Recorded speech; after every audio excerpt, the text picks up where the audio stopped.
Je préfère parler d'un consensus trouvé entre le port autonome de Dakar et un partenaire majeur de l'espace portuaire ou de la communauté portuaire, l'entreprise Bouillard Logistics. Le port autonome de Dakar était confronté à des situations très compliquées, il fallait faire des arbitrages. Au mois de septembre, octobre, on a procédé aussi à des arbitrages assez lourds pour l'intérêt du pays avec les concessionnaires, ceux qui sont au port autonome de Dakar, qui ont investi sur des quais. On a pris possession de ces quais-là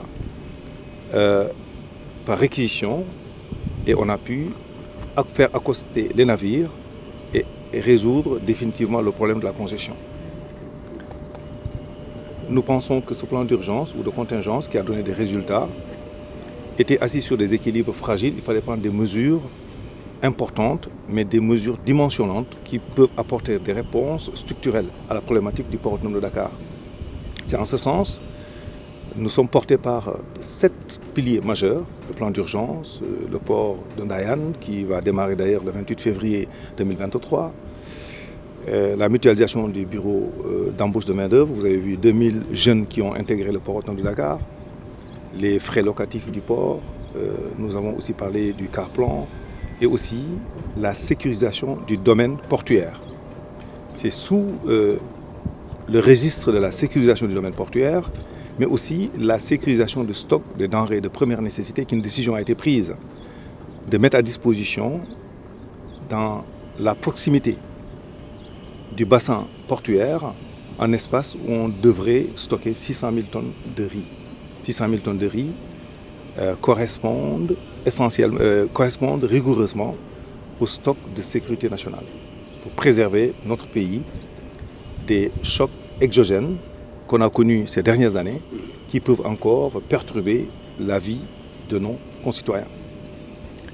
Nous avons fléché sur Serra pour sortir et rendre disponible 3 hectares, disons même 5 hectares, afin de préparer une plateforme logistique de stockage de denrées de première nécessité avec une intelligence dans la manœuvre et la logistique donc, de la flotte de camions.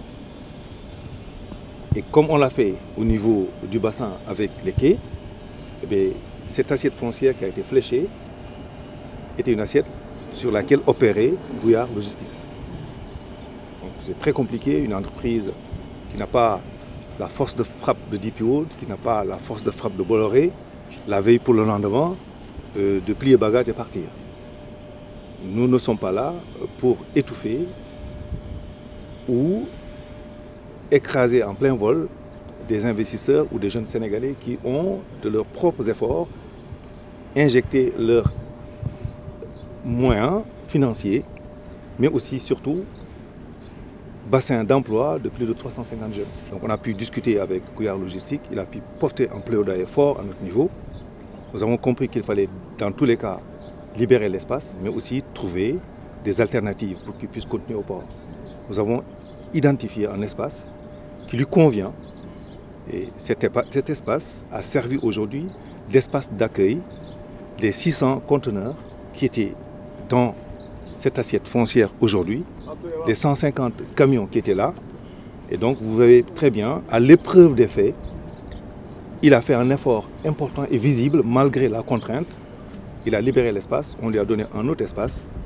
C'est ce qui consacre ce matin le consensus qu'on a trouvé avec lui, un consensus libre, et nous allons l'accompagner pour désormais sécuriser son contrat avec le port autonome de Dakar. Nous devons respecter notre parole parce qu'il a respecté ses engagements. C'est pourquoi nous sommes là ce matin. Sénégal Mounbi, c'était quoi? C'était de lutter contre le chômage. C'était d'appuyer le président sur son programme de plan du Sénégal émergent.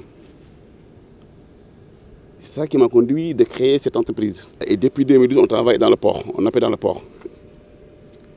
Et on est bien implanté dans le port, parce que ça se voit de partout les camions de Bouillard. On a bien parlé, on a bien discuté, hein, on a trouvé un point d'accord comme ça. Moi, je vais sur mon chemin en essayant de préserver et de garder le personnel, les employés de Bouillard, aussi réussir aussi son programme ici dans le site. Et que le site, comme il a bien dit, ça fait 3 hectares. C'est un programme qui est très important, parce que nous on connaît tous les tensions sur les denrées de première nécessité au Sénégal. Et s'il prévoit de faire des magasins de stockage de 600 000 tonnes, c'est énorme.